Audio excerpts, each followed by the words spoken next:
This tale of two cities begins around 20 years ago when a contractor began using fluffy asbestos to insulate houses in and around Canberra. In the course of his career, he earned the nickname Mr. Fluffy. Now, we taxpayers are coughing up millions and millions of dollars to clean up after him. You see, Canberra's gone asbestos mad. Every house with the fluffy insulation has to be decontaminated. Some say it's a responsible public health measure. Others say it's hysteria. That's Canberra. But just across the border, there's Queanbeyan. Same problem, but a very different solution. One that's not costing us a cent.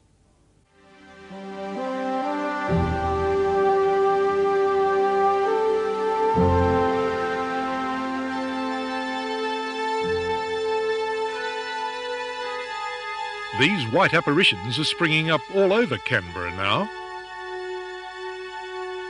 Each is a sign that the house has been touched by the plague.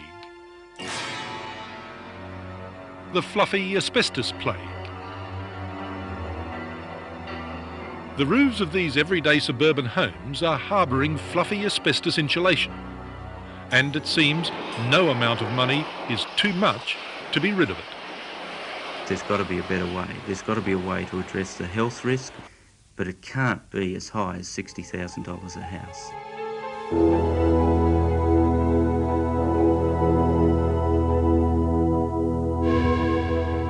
There are over 1,000 homes affected. More than $90 million is the all-up cost of sucking asbestos fibre from these Canberra roofs.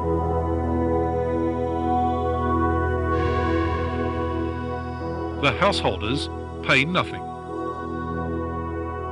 The taxpayer pays the lot.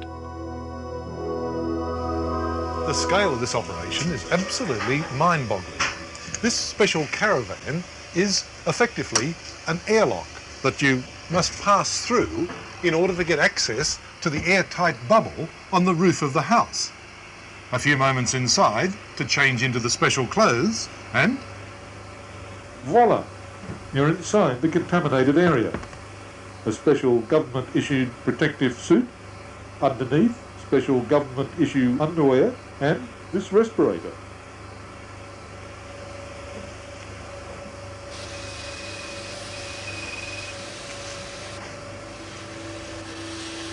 There's no denying that asbestos kills, but is this going over the top? The asbestos they're cleaning out of this ceiling has been lying here dormant for 20 years. 60,000 taxpayers' dollars is the cost of removing it from just this one roof. And even then, there's no guarantee that it's all gone.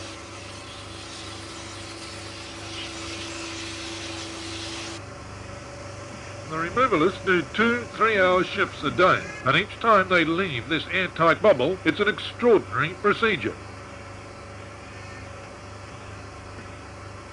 You can't come up this end of the caravan because I may be contaminated. I must wash off any asbestos fibres that are on me. And you can't come here into this airlock either because I'm taking my clothes off.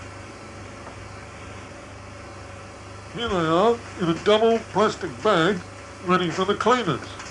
And you can't come in here either because you'll get wet. This is the second compulsory shower.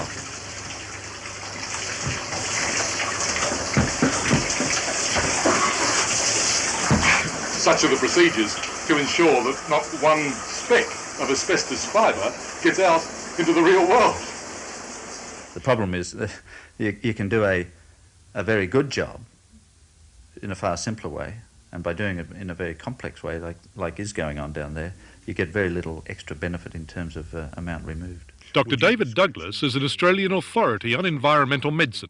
He's studied Canberra's fluffy asbestos problem, and he says the solution is out of control. So the idea of surrounding the house with scaffolding and then putting a balloon over the top, that's a waste of money. I'd say so. That's preposterous. Call it what you like. Seems excessive. There may well be a cheaper alternative, but not for Canberrans.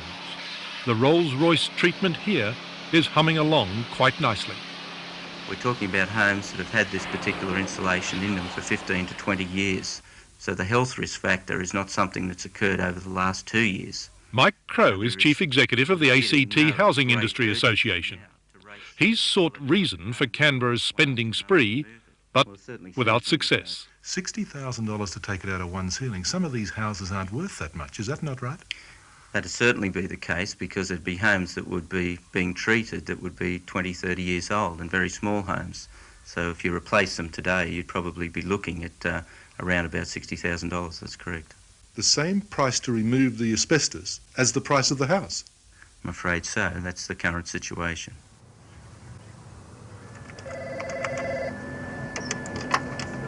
Good morning, Asbestos program. It may seem crazy, but Canberra's public service has spawned a special asbestos branch. You there, Alistair? Go ahead. The administrative staff alone number more than 50. So this is the status that we can't get. Area. Or else they can go through the bottom of a wardrobe floor. It's actually the... They have the latest office equipment, the largest asbestos testing laboratory in the country. They appear to want for nothing. When the asbestos branch has any difficulties, or somebody who's not happy or has an argument with them, they ring us up and ask us to go and mediate. Canberra's citizens have even formed an asbestos support group, headed by Mrs. Lineker Spooner, and there seems to be no end to the government's largesse. You're such an effective lobby group, you've even got the government paying for the office equipment for you to lobby them with. This equipment is on loan. But that's amazingly successful. I mean, you've got tariff groups and all the rest of them out there struggling day and night to get a minister's ear, and you've got the ministers giving you the equipment to lobby them. Well, we assist them. I mean, this is just given to us in return for our services. The asbestos support group has no trouble getting the ear of government. But it's a different matter for the expert whose advice the ACT sought 2 years ago. What Dr. Douglas told them then was what they didn't want to hear. You were last in contact with the department in September '89. That's right. When they sought your guidance and advice. Have you heard from them since? No. I wonder why not. I guess they're getting on with the job to their satisfaction. But not yours. As I say, it could be done cheaper and just as effectively.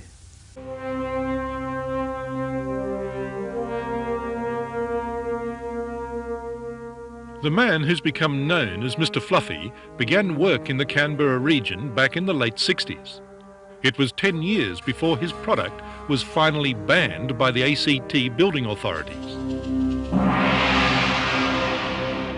10 years further on, the ACT taxpayer is now paying $40 million towards the cost of removing Mr. Fluffy's asbestos, and the rest of Australia is paying an additional $50 million. It's the Urban Services Minister, Terry Connolly, who controls the budget. Mr. Connolly, $92 million. Surely this is a program just out of control. Well, it's a lot of money, Richard, and as Minister, I'm not going to just sit here signing cheques happily while the program continues. I want to satisfy myself that it's necessary. He's asked for a second look at the program, but... Well, I have a lot of sympathy with people who are in the position of having purchased a house which had been approved by successive government building approval sections and who are now being told, sorry, the material that we approved to put in the ceiling is potentially deadly. The hazard of asbestos are so widely known that I think it would be irresponsible of me to simply cancel a program like this.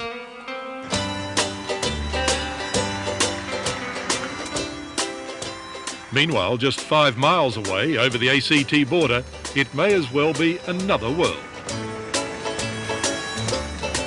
Here, in far from perfect Queanbeyan, they have the same asbestos problem, introduced by the same Mr. Fluffy, but a vastly different approach. Bob Whitworth. Queanbeyan Council's health inspector, Bob Whitworth, is a one-man band. All he has to offer is free telephone advice and a radioed sheet of handy hints. That's entirely at your cost. Council's not in a position to help you with any payments. Now, if Canberra is spending $60,000 per contaminated house, how much per contaminated house are you spending here in Queanbeyan? perhaps $10 or $20 per contaminated house. But you can't both be right. One spending $20 and the other spending $60,000. That's correct. We both can't be right. Mr Fluffy's asbestos could be in any of these Queanbeyan roofs. But you wouldn't know, because unlike in Canberra, the council here hasn't gone looking for it. Here, you do that for yourself. Yes. This Queanbeyan family found out some months ago that they have fluffy asbestos in their ceiling. Mike Bresnik, his wife and the kids have been breathing the air in this house for years. Common everyday worker like myself, I mean, I'd have no idea what all these health risks are that they talk about, other than I know that they comment about very small fibres. Now, if you can't see the fibres, of course I've got to have concern for my family's health. Because he lives in Queanbeyan, not Canberra, if Mike Bresnik wants to have the asbestos removed from his house, he has to pay for it himself. You got 60 grand? I haven't got 60 grand. Ever seen 60 grand? Never seen 60 grand.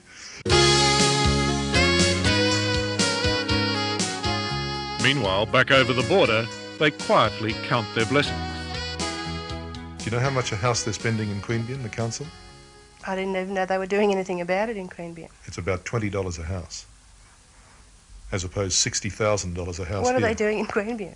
Oh, Roneoing letters and doing testing of samples that anyone brings in. Mm. Do you think you're just lucky that you live here in Canberra rather than in Queanbeyan?